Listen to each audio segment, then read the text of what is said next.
I remember hearing this old story about a church that had a mural painted of Jesus. The paint started chipping, and as they went back, they found another layer of paint underneath it, and the paint was darker. When they started investigating and getting deeper and deeper into the walls of the church, they found another layer of paint, another layer of paint, another layer of paint.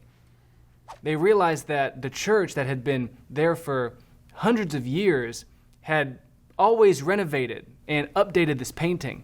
But what they realized was every generation seemed to paint Jesus paler and paler. As they got back to the roots, the first painting, it was a much darker man.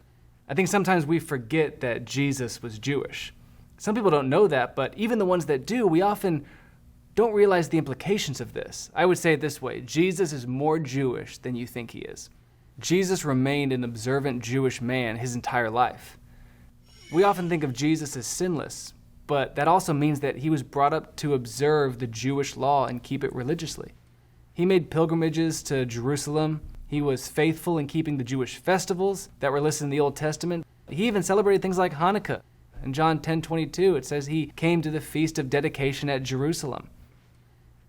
The reason I'm telling you this is because if we misunderstand or minimize the Jewishness of Jesus, we undercut the whole biblical story.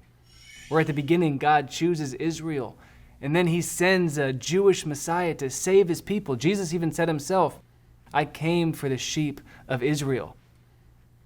And now, today, we need to realize as newcomers, as Gentiles, being a part of this rich history, that we are reading a Jewish book.